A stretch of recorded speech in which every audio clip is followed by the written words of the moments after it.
la enlevez-moi si n'a pas nanaye. Leute zu folgen. Mais Nansena Abungi. Aber auf dem Weg, wo er gelaufen ist. Bonsoir la famille. Je vous dis bonsoir, c'est encore moi, votre humble serviteur, le pasteur Benjamin Kipata. Alors aujourd'hui, je suis venu partager quelque chose avec vous. Alors si c'est votre première fois de nous regarder, abonnez-vous sur notre chaîne YouTube Benjamin Kipata et activez la cloche de la notification pour ne rien rater. Vraiment aujourd'hui, avec l'aide du Seigneur, on est en train de donner ces enseignements pour nous aider à faire quelque chose demain dans la vie et à avancer en fait dans la vie. C'est très important. Alors aujourd'hui, je vais vous parler des 4 points qui peuvent t'aider dans ta vie.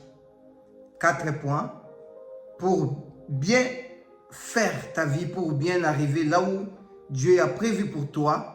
Tu as besoin de ces 4 points. Ces 4 points t'aidera demain dans la vie de bien réaliser des choses, de bien faire des choses en fait. Parce qu'aujourd'hui, il y a des choses que nous, on néglige. Mais ces 4 points vont t'aider. Alors, restez dans cette vidéo. Le 4e point, c'est vraiment important pour toi. Reste pour écouter ça. Alors, pourquoi je t'ai dit ces 4 points? Pour t'aider demain d'avancer dans la vie et de bien faire des choses dans la vie. Alors, je te dis aujourd'hui, il y a la différence entre les riches et les pauvres.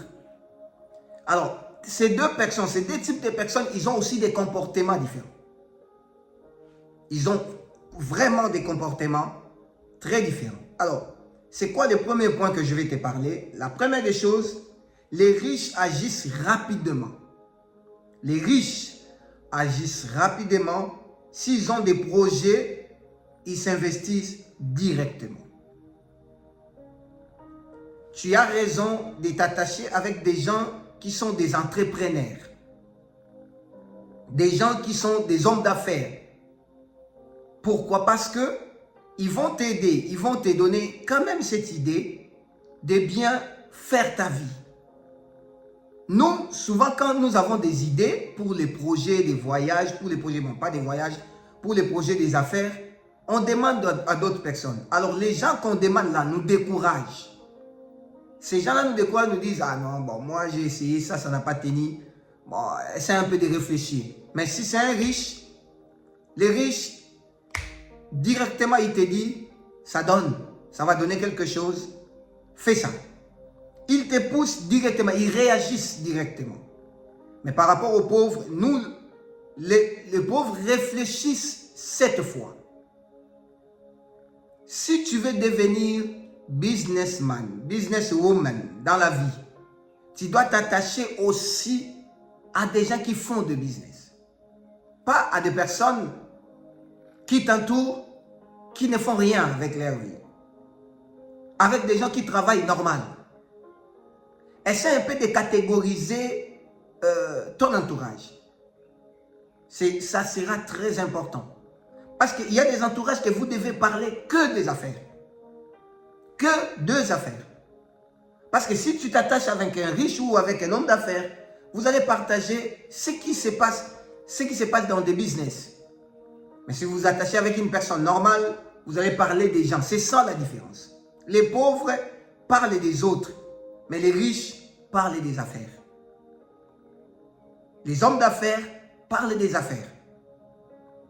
Mais si vous êtes avec quelqu'un qui ne fait rien, vous allez commencer à parler les noms des autres. Ça, c'est pas bon.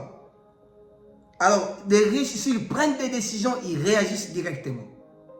Ils n'attendent pas que non, bon, je dois faire quoi que ce soit. Mais ils réalisent directement la chose qu'il a fait. J'ai toujours dit dans mes vidéos, n'ayez pas peur des échecs. Si tu as échoué, prends ça comme une leçon dans la vie pour avancer. Ne prends pas ça comme une chute où tu vas rester dans la même place. Essaye un peu de catégoriser ton entourage. Et le deuxième point, la compagnie. La compagnie ici, c'est la même chose que je veux dire qui t'entoure.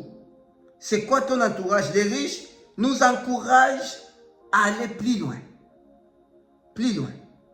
Le deuxième point, essaye un peu de rétrécir ton entourage. Vous savez, à un certain âge, tu n'as pas droit aux erreurs. Si tu arrives à totaliser 30 ans, tu es obligé à faire des choses bien, comme il faut. De ne pas être pressé de faire quoi que ce soit. Surtout un homme.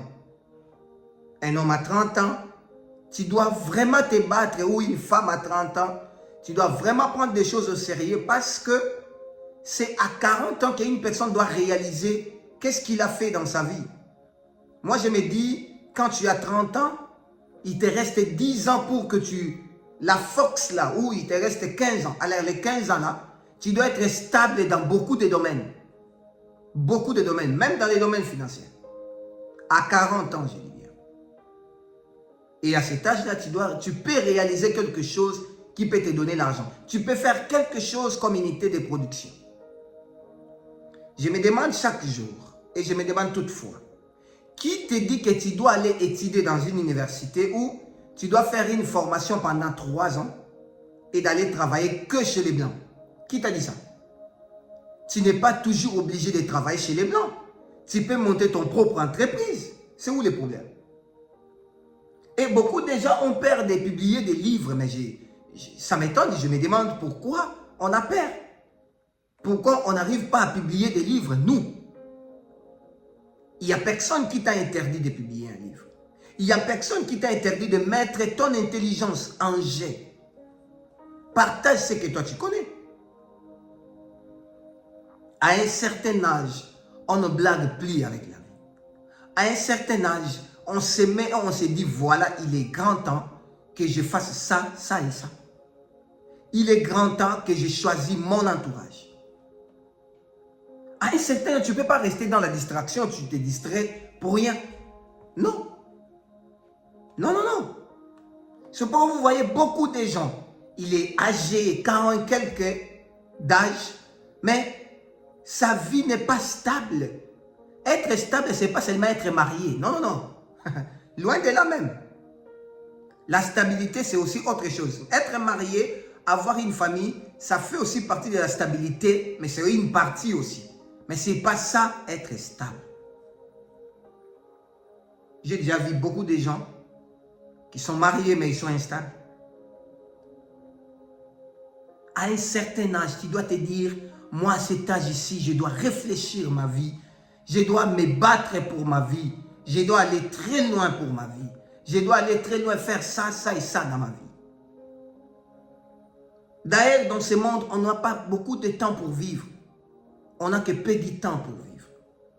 Alors, ça m'étonne avec les gens qui font beaucoup des aventures, font des blagues dans les vies. Troisième point.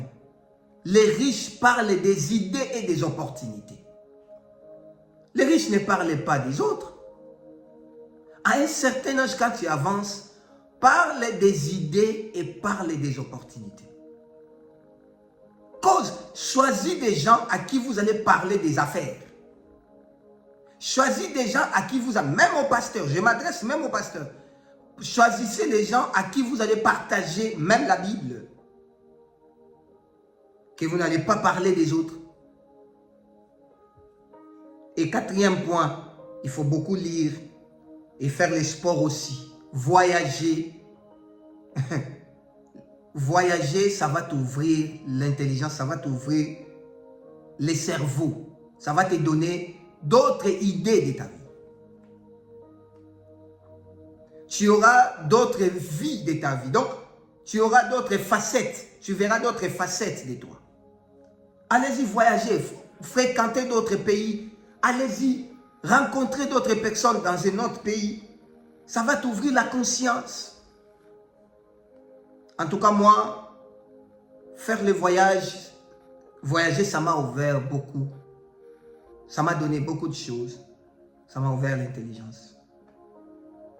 Et je vois la vie différemment par rapport à quand je ne voyageais pas et maintenant quand je voyage beaucoup.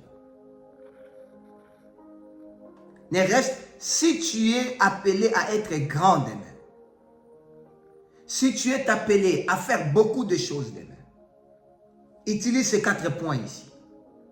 Attache-toi à des gens comme des riches, ou soit des gens, des hommes d'affaires ou des femmes d'affaires. Choisis ton entourage, la compagnie qui t'accompagne. Et 3e point, il faut avoir des idées et des opportunités dans la vie. Et 5e point, beaucoup lire. Il faut lire des livres, mes frères et sœurs. Lisez des livres. Fais le sport. Parce que c'est le seul corps que tu as. Ton corps là. Si tu ne prends pas soin de ça. Moi je le dis souvent. Si tu n'as pas le temps pour prendre soin de ton corps, de ta santé, tu auras le temps pour prendre soin de la maladie. Parce que la maladie va te donner vraiment le temps. Tu n'auras plus le temps d'aller faire quoi que ce soit. Tu resteras là, prendre soin de ta maladie. Mais si tu as le temps pour prendre soin de ta santé, fais-le. Parce que c'est le même corps que tu as. C'est le même corps que tu veux travailler avec ça. Si tu sens quelque chose, tu sens un malaise, ne prends pas ça à la légère. Va te faire soigner. La santé d'abord à la première place. Lisez des livres. Ça donne beaucoup d'intelligence, ça ouvre l'intelligence. Allez-y fréquenter d'autres personnes. Allez-y dans des bibliothèques, lisez. Faites des sports. Voyagez. Fréquentez d'autres personnes. Quittez dans le milieu seulement des Congolais. Fréquentez d'autres nationalités aussi. Comment ça peut arriver, toi tu es en Allemagne, exemple, comme moi, ou soit toi tu es en France, ou tu es en Belgique, tu fréquentes que des Congolais. Tu étais toute ta vie avec des Congolais. Je ne t'ai pas dit de rejeter des Congolais, non. Fréquente des Congolais, et aussi des amis belges, et aussi des amis allemands, et aussi des amis français, et aussi des connaissances américaines. Ça va t'aider. Ne reste pas seulement borné avec ta nationalité. Non, moi je veux seulement le milieu congolais. Non, non. Choisis d'autres milliers pour que tu avances, pour que tu réussisses dans ta vie. Je voulais prier pour quelqu'un. Père, donne-nous la force et donne-nous encore l'intelligence de choisir notre entourage et de ne pas se mêler à n'importe qui. C'est pour la gloire de ton nom. Conduis-nous, Père, et sois notre Seigneur. Au nom de Jésus. Amen. Que mon Dieu vous bénisse. C'était moi, votre humble serviteur, le pasteur Benjamin Kipata. Abonnez-vous sur notre chaîne YouTube et partagez la vidéo. Le Seigneur ne manquera pas de vous bénir. God bless.